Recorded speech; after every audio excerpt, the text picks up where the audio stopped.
Welcome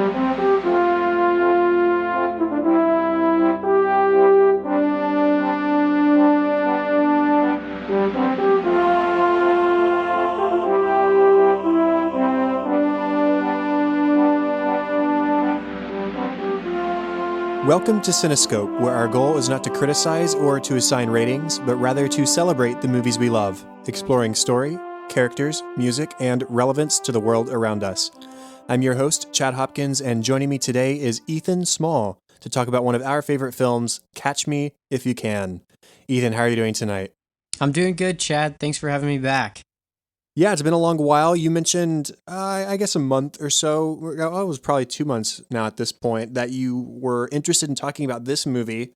And I said, okay, let's do it, but let's wait just a little bit first. And so we're finally circling back to that, and I'm glad to have you back. Yeah, thanks for having me. Well, how about you reintroduce yourself, since it has been a little bit since you were on, and tell people out there who you are, what you do, all that kind of good stuff. Sure. My name's Ethan. I am 27 years old and I live in Denver, Colorado. I do marketing for a living and I love movies, love entertainment, and that's about it. Okay, well, let's just cut to it then. We're talking about Catch Me If You Can this week, which was released Christmas Day of 2002, was directed by Steven Spielberg, who, just to go over a few of his films if you haven't heard of them, Jaws, Close Encounters of the Third Kind, Raiders of the Lost Ark, and the other Indiana Jones films, E.T. the Extraterrestrial, Schindler's List, Jurassic Park, Saving Private Ryan, Lincoln, Warhorse, The BFG, recently The Post, and upcoming Ready Player One. It was written by Jeff Nathanson and was based on the book Catch Me If You Can by Frank Abagnale Jr. and Stan Redding. The music was composed by legendary John Williams. Too extensive to go over too many details, but basically just see the Spielberg filmography, plus also Star Wars, the first three Harry Potters, and so on. And the movie does star Leonardo DiCaprio, Tom Hanks, Christopher Walken, Natalie Bay, Amy Adams, Martin Sheen, James Brolin, and Nancy Lanahan. So, as we always do, what was your first experience with this movie, Ethan? Do you remember? So the first time I saw this movie was with my family. We used to have, back when, I don't know how old I would have been at the time. When did this come out? 2002? Mm-hmm. But back in grade school, my family had a pretty regular ritual of watching movies together on the weekends. And this was just one of the movies that had come out on DVD or whatever it was at the time, and we rented it and watched it in the basement theater setup, and that was sort of the scene for it. But I remember from the very first time I saw it, I was pretty blown away. I think it was the first Leonardo DiCaprio performance I'd seen, and the story and the acting and really everything about it just really captivated me, and I just loved it. Okay, well, this was my first experience watching the movie, believe it or not. Well, to be fair, I had seen some of it before. I think there was once where I actually watched a pretty long bit of it on TV, but I really only remembered the gist of the story, no real details. In fact, I think I even forgot that Tom Hanks was a part of it until preparing to watch. So not familiar with the movie at all before tonight, but I was familiar with the musical theme because I am a John Williams fan and had long owned this sort of box set that featured Williams and his Spielberg scores and stuff like that. So I was familiar with the music, at least in some capacity. And, I like Leonardo DiCaprio, and I especially like Tom Hanks, and it is Steven Spielberg. So I had pretty high hopes and expectations that I would enjoy it, and it didn't disappoint. It is an enjoyable film, and on paper, even, it's just a movie that's sort of right up my alley. So I was excited to watch, and now I'm excited to talk about it. So, story-wise, what stands out to you here? What's some of your favorite stuff? So I really like the way that um, I guess there's two main things about the story that really grab me, and the first would probably be how uh, it actually ebbs and flows between um, going to the future and then back into sort of the narrative progression of things. But um, I I actually found that the way that they jumped ahead to showing uh, Frank and Carl interacting together to be really interesting because you sort of already know that Frank's gonna get caught because of what he's doing, and so the fact that they sort of are just upfront about that and focus instead on not the fact that he gets caught, but how he gets caught. I really love that. And then the other piece of the story is just the fact that he managed to do what he did, and that the fact this is based on a true story. The I love how Frank is so incredibly intelligent and uh, picks up on things and notices things and is able to adapt and morph into these different uh, roles and jobs just on a whim. And it just the story it moves really nicely. It's captivating the entire duration of the movie, and um, that would be the summary of my thoughts on the story. I like that we start at the end as well. It's almost like we get automatically a sense that this has been a long journey and that it has been Yeah, taxing on both of them. And we even get a sense as the I'd call them flashbacks, but it's sort of the present day of the story where right. we see them traveling together on the flight. But we get a sense that these two have some sort of relationship. Hmm.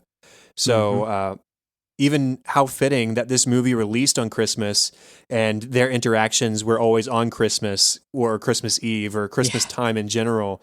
So it's sort of a little bit meta there, but it was just interesting to me that from the start we established that these two have known each other for a little while and have sort of had this back and forth with each other. And then we go back to sort of the origins of that. It's almost like it's not a backwards friendship, but it's like a buddy comedy, not except yeah, you know what I'm saying? It's like a buddy comedy where we get the friendship and then we get the origins of the friendship. right, right. It's just sort of a twist on that genre, at least, Yeah, absolutely. because it's not a buddy friendship movie. Yeah. It's funny how they do end up there's the at the to jump to the very end, there's the note about how they maintain a long-term friendship, but um yeah. I also love, and I mention this every time a movie has one, so I'm trying to be consistent.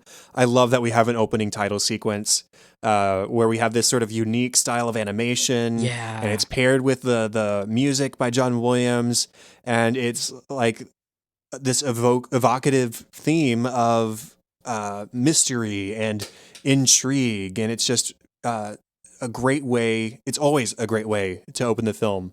Yeah, Um, yeah. I love the animation and I love how they actually use it to foreshadow um specifically like the roles that he takes on. Like you see the little, I guess, stick figure with as a flight attendant and then as a doctor, and um yeah, that's a awesome opening. Love it. And I think it would hold even more meaning if I went and rewatched it from the beginning now that I've seen the rest of the Yeah. movie, Yeah, I so think it that would. I sort of get it's almost like are they walking me through the whole movie before I watch the movie kind of thing. Yeah, they definitely um, foreshadowed a handful of things in that little sequence. but yeah, I mean, I just love opening title sequences because it gives the music and in this case the animation the chance to be the star before the film officially actually kicks off, and I like that films can sometimes take a moment to breathe and let something else be the focus aside from our top build cast. Yeah, for sure. Any other story-wise or filmmaking kind of things to talk about before we just dive into the characters? Um, well, I guess when you said filmmaking just there, one thing that caught my attention during this watch through was a couple of really awesome and interesting, and no surprise given that it's Steven Spielberg, but uh, camera shots. And there's a couple scenes that stand out in my mind.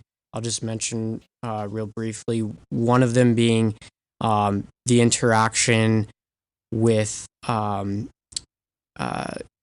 what's his so there's he's proposing to Brenda's dad. Frank is Mm-hmm. proposing to Brenda's dad, and there's a shot of the camera's sort of positioned below him and angled slightly, and the lighting is it's like uh the father figure is he's bright, and then the area around him has like this sort of this vignette around him, and it just really caught my attention. I was like, wow, that's a very interesting angle. And then the other one that stood out to me was when one of the scenes where Frank is calling uh, Carl on Christmas Eve, and they're talking on the phone, and the camera zooms in on Carl's mouth and face and in certain positions, and when he's laughing in response to something that he says. And there's those are two that stood out to me, but there were several um, just great filmmaking uh, elements like that where he plays with the angle, and he plays with interesting and unique shots. And I had forgotten that about this movie, that there is some like experimentation there, and some really interesting um, dynamics there. Cool. Well, let's go ahead and move on to characters now.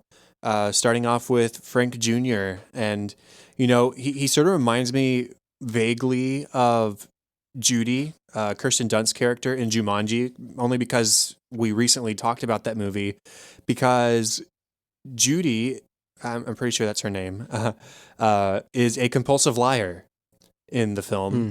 And we talked about how, or at least I talked about how I thought she was a compulsive liar because she was still dealing with the tragedy of her parents' death, and lying allowed her to control her tragedy and control people's perception of her rather than just being the tragic girl who lost her parents. So, in the same way, I think that Frank, in his compulsion to come up with these alternate personas and forge checks and do everything illegal under the sky.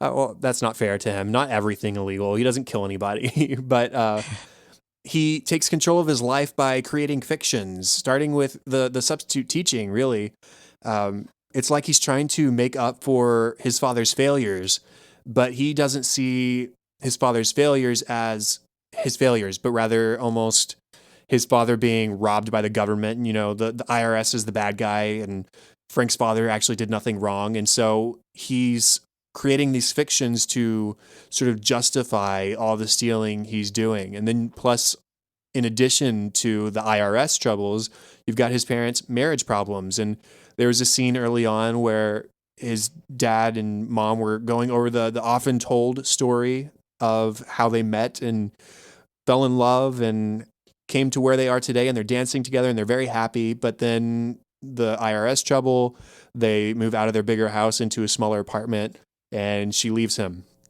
So he still thinks he thinks that his mother left because of their money woes, and maybe she did, but he almost has this perception where if he can restore his father to his former glory before this whole IRS business, then they'll get back together. And so I think that's another sort of motivating factor.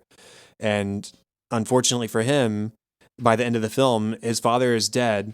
His mother is remarried and has started a new life and a new family, has a daughter. So he has a half sister. And so things just don't turn out the way that Frank would like, despite his motivations, I think, being noble in a way.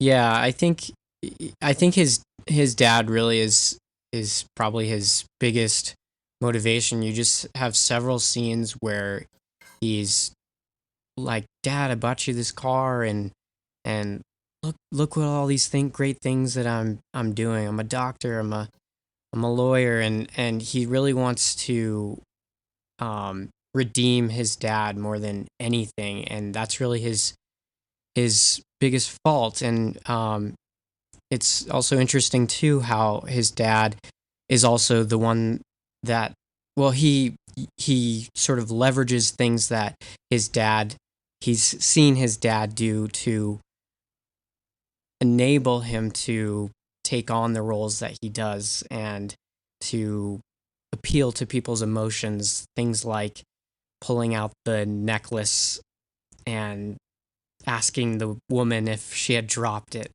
um, and all of these things that he learned from his dad. And um, yeah, they have a very interesting relationship, and you can just see how deeply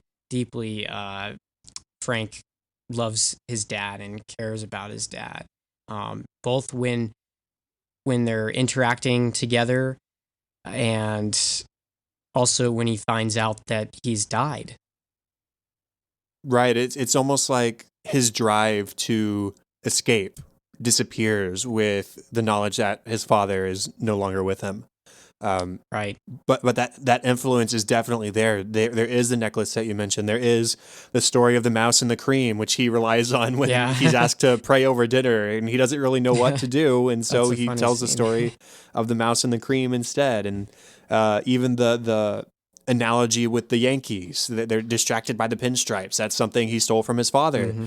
So in a lot of ways, I think his father is sort of the original con man in this Yeah. relationship. Um, we see him bribing the shop owner for with jewelry, that the necklace, for favors, or making up fictions for the bank in order to receive a loan. And uh, so we see where Junior gets it from, but I also think that Frank Senior almost is a little bit more of an honest con man. He never seems to push the boundaries as far as Frank did. For And sure. then Yeah. when the water started getting hotter, he cooled off and started living within his means rather than pulling a Frank Jr. and just stealing millions of dollars in frauded checks. So uh, I, I don't know. The father is protective of his son, as you would expect a father to be, but he's also sort of enabling rather than sort of trying to convince his son to stop and pause and do the right thing. He almost encourages him, uh, saying, you can't stop. You can't stop. Although I don't know if that's advice, like if you stop, you're going to go to jail, or Yeah. uh, It's almost like he's indifferent about it. He's like, "Where are you going next, Frank?" And he's not um trying to persuade him or encourage him either. I think he's almost indifferent about it. yeah, it's like he's enjoying reaping some of the benefits of Hmm. his son's lies. Uh, but I also think that he is aware of the consequences if Frank Jr. were to get caught. And so his encouragement or lack of desire to tell him to stop is in the interest of keeping his son out of prison. Um, Yeah. Yeah. so yeah, Yeah. there's that. And regarding his parents, his mother even teaches him to bribe and to lie. There's that scene where he comes home and Jack's there, and it's pretty obvious to Frank that his mother and Jack are sleeping together. And she says, "Here's $5 or maybe $10. Go buy a record. There's nothing to tell, anyways, right?" And then the very next scene, they're getting divorced. So uh, she even is an influence to the negative, leading him to this life of crime. Yeah. It's very clear how his parents teach him. Obviously, Frank Jr. is the one that takes it to the level that he does, but they certainly set the stage in a lot of ways through their actions. What do you have to say about Carl? Well, Carl is hilarious, and um, I was a little distracted by the Tom Hanks hit the accent at first, but then I got used to it. But yeah, in terms of his character, he's hilarious. I love how he has this attitude of business. He means business, but he's also got a really big heart. And you see that in the way that he sort of develops this genuine care for Frank and his well-being, and you see that in the relationship that they have. But especially at the start, the scene where they're in the car and Carl and his newly assigned partners on the case, the knock knock joke, knock knock, who's there? Go F yourself. But yeah, there's several other ways that he demonstrates that character of being I don't know what the word is, but he can be very sort of strict and harsh and meaning business, but then it's in a way that is funny, and it's in a way that is very entertaining as a viewer. Yeah, he definitely takes his job seriously. There's no time for him for joking around on the job. And though he gets made a fool of, and that's where a lot of the comedy of the film does come out, with Frank outwitting or just being faster than Carl.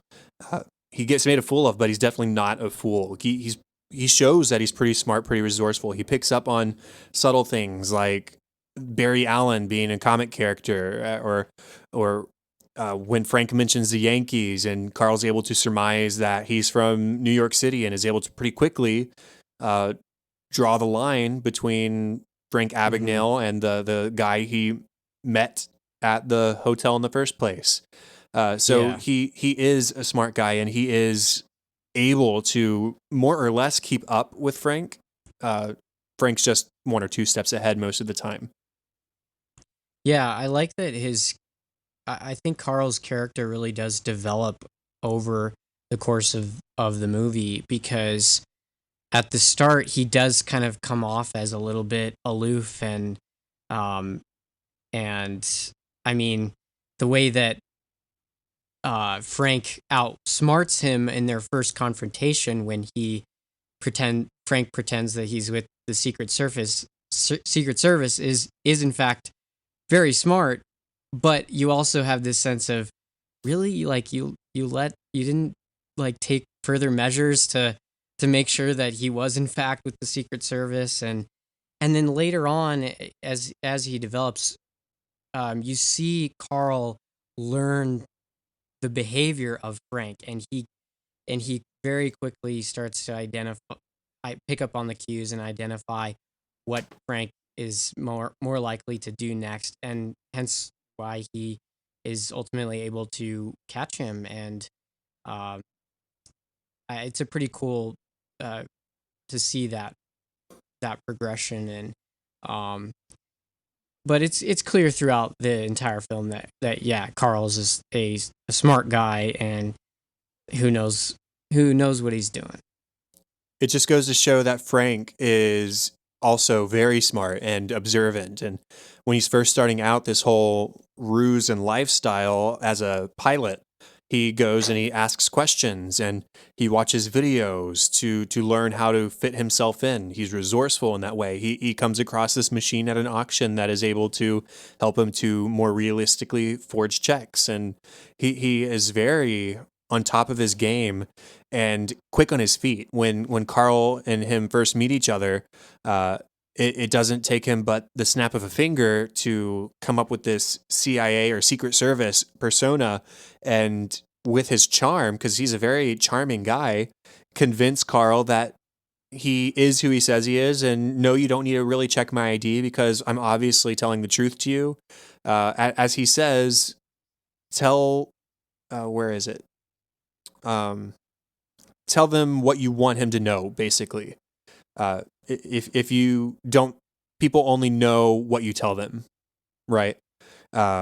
So he's very quick thinking, and it's with that quick wit and almost improvisational ability, he's able to stay those 2 steps ahead of Carl that I mentioned. But he's also very lonely, and that sort of comes with the lifestyle. And you almost think he's going to give it up when he meets Brenda, and he treats her extremely well. She appears to be someone who has had a little bit of a rough life, who gets yelled at work, who has been disowned by her parents, and is wearing braces, and all these kind of things that are sort of working against her. But Frank goes in and helps her to feel special, and he falls for her. I think that I don't doubt the relationship that they have. I think it was a genuine affection that they had for each other, especially him towards her. And it's only sort of out of self-preservation that he leaves her behind, unfortunately. Yeah, I I did have some doubts about whether or not Frank was like truly in love. I could, it's very clear that he cared about Brenda a lot, and I think that in the scene where he pulls up to the airport in Miami and realizes that he's being watched, I think that he really didn't have a choice there. And I mean, but to drive away. But at the same time, I he is such a con man that I did have some doubts about um whether or not he was um really in love with her. And I don't know, what do you think? Well, I think that if it wasn't genuine affection, then it was hold on. I think it was genuine affection because like the whole move as Carl points out, she believes him to be Connors. And so him growing attached to somebody and moving with her and being forced to use the same name in different locations was endangering to himself. So I think he was smart enough that Mhm. if it wasn't genuine affection, then he wouldn't have stuck around. Does that make sense? Yeah, for sure. So I think it is genuine affection, but it's just because of self-preservation and not wanting to go to prison forever that he does have to leave her. And his plan wasn't to leave her. His plan was to say, listen, do you trust me? Meet me here at this time, at this place, and then we will escape together. And to show that I trust you, here is also my real name. Um, Right. so it's just the fact that she shows up at the airport with the FBI that he's forced to abandon her. So it's sad, but I do think that was a genuine desire for companionship. And we see that he's lonely as well. He calls Carl the first time, and Carl almost teases him a little bit and says, "You're calling me because you have no one else to call." Yeah. So Yeah, for sure. that They point out that aspect of this life that he's living is incredibly lonely. Not only is he moving around constantly, changing roles, living under different names, but he is constantly running, and so he can't sustain relationships with people. And by the end of the film, when he is caught in France, in the town where his mother and father met, of all places, there's almost this sort of wild desperation to him, where he is trying to convince himself that Carl is lying and that it's just the two of them and that he could just leave if he wanted to. But eventually he cedes and says, and believes Carl and says, okay, swear on your daughter. Okay. Well, Carl was lying, but I think that there's almost relief in the fact that he has finally been caught and he doesn't have to keep up with himself anymore. There was even earlier scenes on previous Christmases where he and Carl were communicating with each other, and he says, "Well, here's where I am. You can come right now and find me here."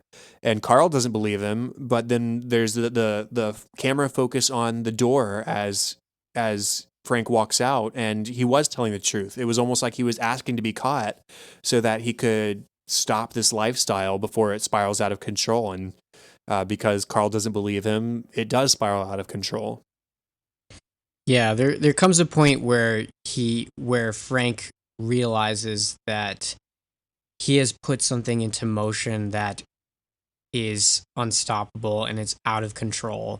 And he gets to a point where he's running from himself and he doesn't know who he is. And with that scene in the village in France, he really is. You can see how lost he has become and how sort of deranged he's become. Yeah, there is definitely a level of derangement. It's like he's got crazy eyes there in France in that scene where he's finally caught. But there's something revealed about his character even further when he makes another escape attempt then, and then another one as he is in the hospital or in the prison very sick. And then another one through the plane and in the undercarriage and escaping through the wheel on the tarmac. It's crazy the lengths and ability he has to escape, and again the resourcefulness. But that those final escapes, I think, were not necessarily to actually escape. It was just, I don't know if it was maybe to prove to himself that he could still do it, or to prove to Carl that he could still do it, or what. But that final escape, and he goes to his mother's house, and then he realized that she's moved on, and he really is alone. And so why keep trying to escape if there's nobody to continue fighting for? Yeah, I think the ultimate resolution is when he does show up at work at the FBI to help with the Czech investigations.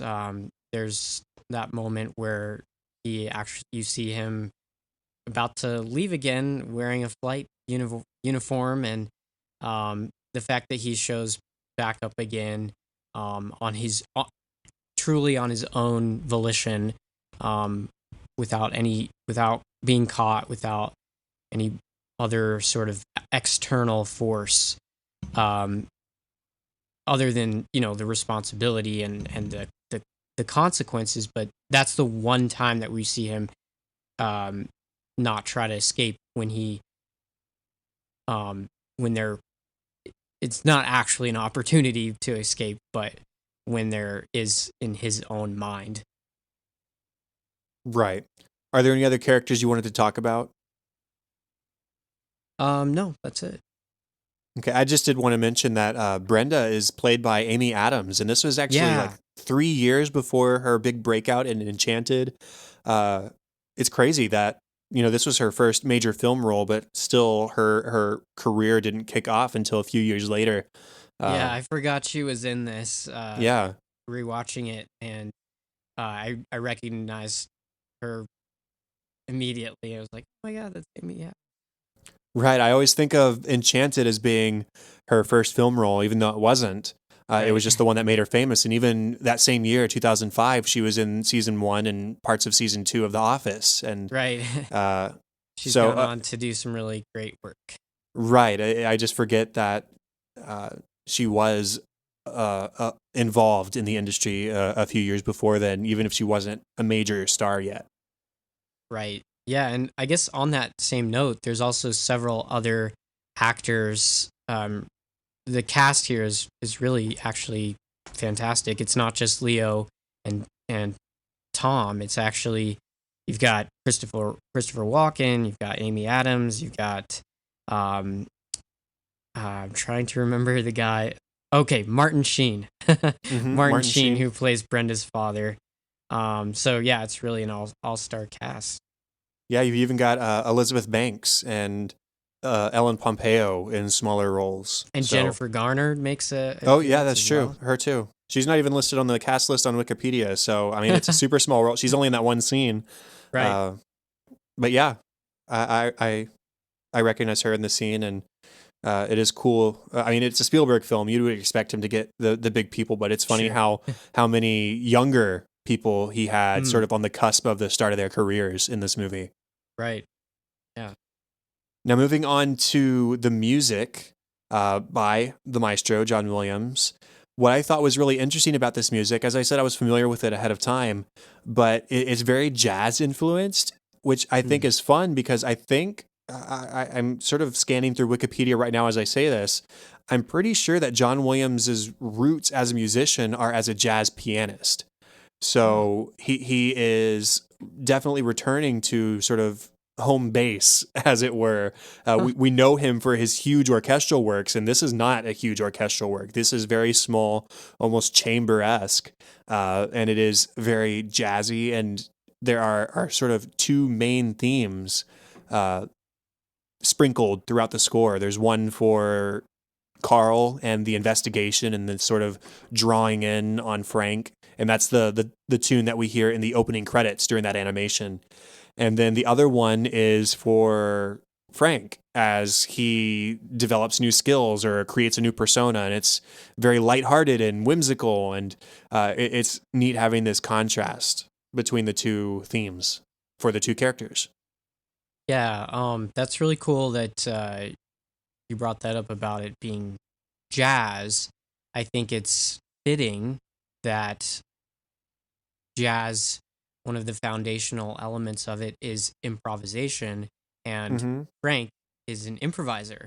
That is what he does. He improvises these roles on the spot and uh, does it quite well. And yeah, that's really cool. I was I just do. making that same comparison in my head.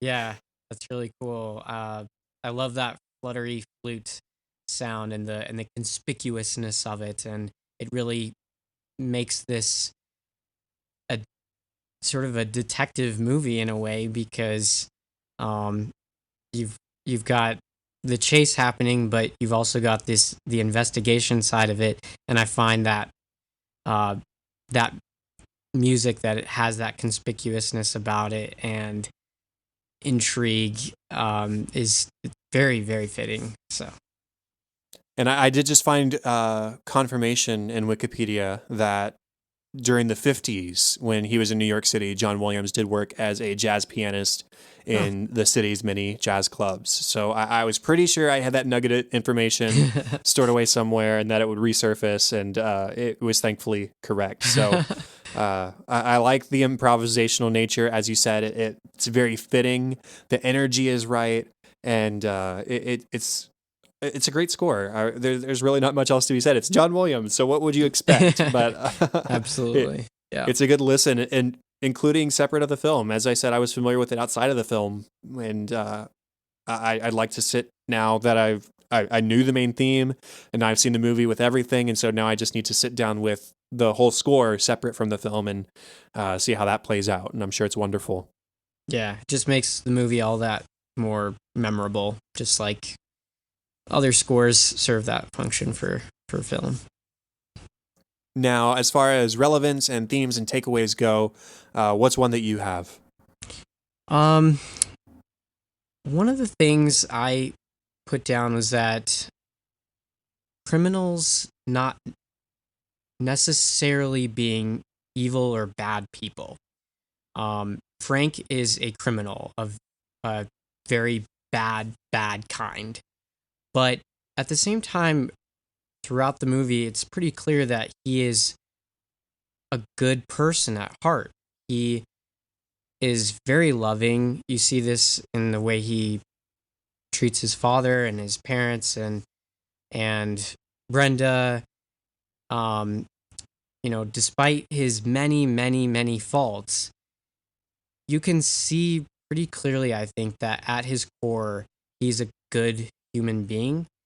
And I think that also the fact that he does end up working for the FBI for good and serving the FBI and ultimately preventing all of the bad that could have come from all those fraudulent checks and bank fraud that would have continued had he not assisted with it, even though, he didn't necessarily choose that job. He does ultimately take that job and do that job.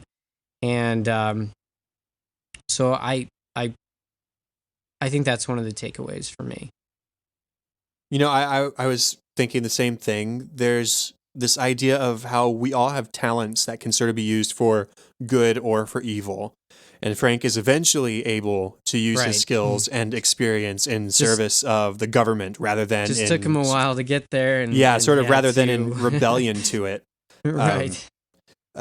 Now, before he reaches that point, he does use it for evil, you could say. He ruins many lives, including presumably Brenda and her parents, leading them on this fantasy where he was about to get married, and then, surprise, surprise, he's not who he says he is. And I was left wondering about the 8 teenagers he took over to Europe to tour as Pan Am stewardesses. Like, what happened to them? Where'd they go? Because he certainly wasn't telling the truth about that. They were happy to leave, but then we don't hear from them again. And you could also even argue that he ruined the final years of his father's life. I mean, we don't see any evidence of that necessarily, but they clearly had a strong relationship and a powerful bond. And you saw Senior's influence in Junior, and you sort of expect that the reason he's doing a lot of this is to restore his father to a standard of life that he's not at anymore. And now he's been gone, living these lives for so long, to the point that he didn't even know his father had passed away.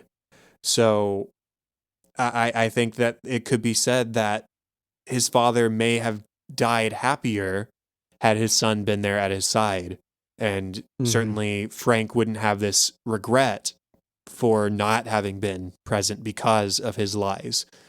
And the irony of this whole situation is that now he earns more money using his skills to help the government and the check companies than he did forging the checks himself. So if that's not a testament to we have talents that we should use for good rather than for evil, then I don't know what is.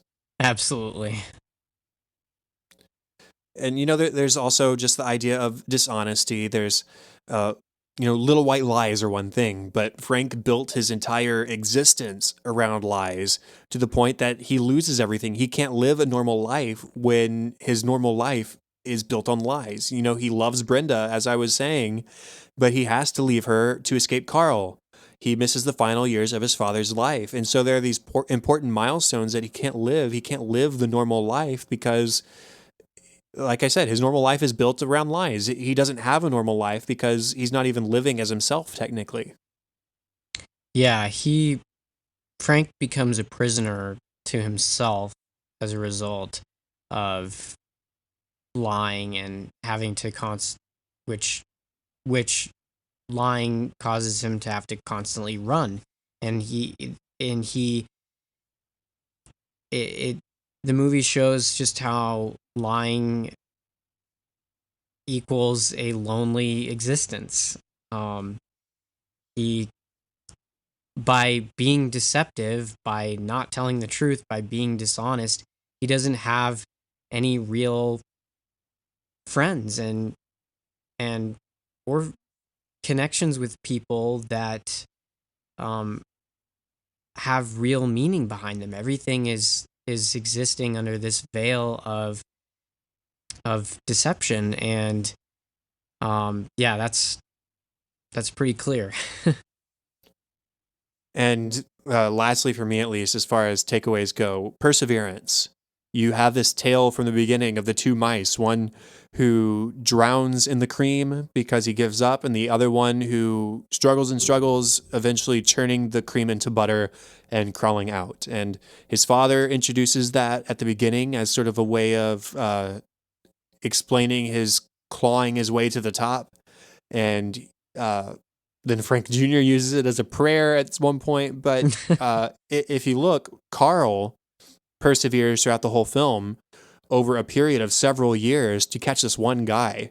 Yeah, he was a pretty major criminal as far as how much he was getting away with and all that kind of stuff. But Carl, despite humiliation, despite being two steps behind at several points over this time, he perseveres, he continues on, and is eventually able to catch up and win at the end. So I think the movie is also a testament to perseverance and determination. Absolutely, yeah. And just the way that you see Frank continuing to, in the later moments of the movie, and continuing to try to escape.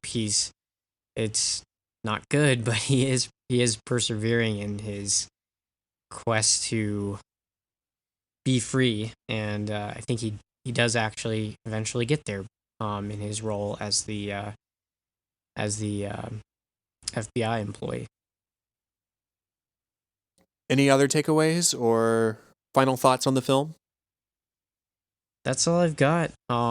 This is a great film, and if anyone listening hasn't seen this, definitely worth a watch. Yeah, hopefully you wouldn't have listened through the whole episode without having seen the film. But maybe if you haven't, then I would definitely recommend it. I mean, as I said at the start, before we dove into discussing it, it's Spielberg, it's Tom Hanks, it's Leonardo DiCaprio. What more could you want? Yeah, it's a great film. And the fact that it is based on a true story, it kind of makes me want to go and read this guy's book and learn more about the true stuff, because, you know, films are always dramatized to a certain extent. So what was real, what wasn't, what was even harder to believe in real life than it is in the film. I think it would be a fantastic, interesting subject to dive into and explore a little bit further. Yeah, I'd love to do that more myself, and definitely will be watching this movie again, so maybe knowing some of that would change the experience or enhance it in some way. Well, with that, that is the end of the official 76th episode of Cinescope. Thanks again for joining me tonight, Ethan. Thanks for having me. Contact for the show, facebook.com/Cinescope Podcast and at Cinescope Pod on Twitter. Please consider going over to iTunes, giving us a rating and review, maybe even subscribing. That would help us with visibility. Quick side note, my other podcast, which I'll mention here in a minute, American Workplace, recently charted on iTunes in the TV and movies category, and it is a year younger than this show. And so I would love if Cinescope got some of the same attention. Now, I know it's a very different kind of show, but anything you can do, if you like this show, if you haven't considered going over to iTunes and rating, reviewing yet, that would be a huge help. And maybe we can eventually get Cinescope to the same sort of level of notoriety as that show. Yeah, do it. Subscribe. Leave a review. If you have any feedback or ideas, you can also email me at thecinescopepodcast@gmail.com. And you can also use that regarding co-hosting if you have a movie you love that you would like to talk about, just like Ethan did tonight with this one. Now, Ethan, where can people find you and your work, if you have any, online? The best place to reach me, Twitter, at Ethan_small. And yeah, that's the best place. Okay, the best place to find me is at Chadadada on Twitter. That is CHADADADA. Also, facebook.com/chad.hopkins. And my other show that I just mentioned, An American Workplace. We talk about NBC's The Office every week. We just started season 4. It is going extremely well.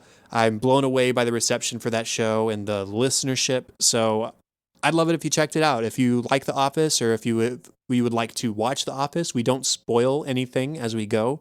So even though I've watched the show many, many, many times, you can start at the beginning and I won't be spoiling things that come up ahead. So you can find that where podcasts can be found and at workplacepodcast.com. And all show notes and contact information for this show can be found at thecinescopepodcast.com. And that is all for this week. Thank you once again, Ethan. It's always great having you on to talk about a movie. Yeah, thanks again. I look forward to the next one. And thank you everyone for listening to episode 76. I'm Chad Hopkins. This was Cinescope, and we'll be back next week with episode 77. Have fun and celebrate movies.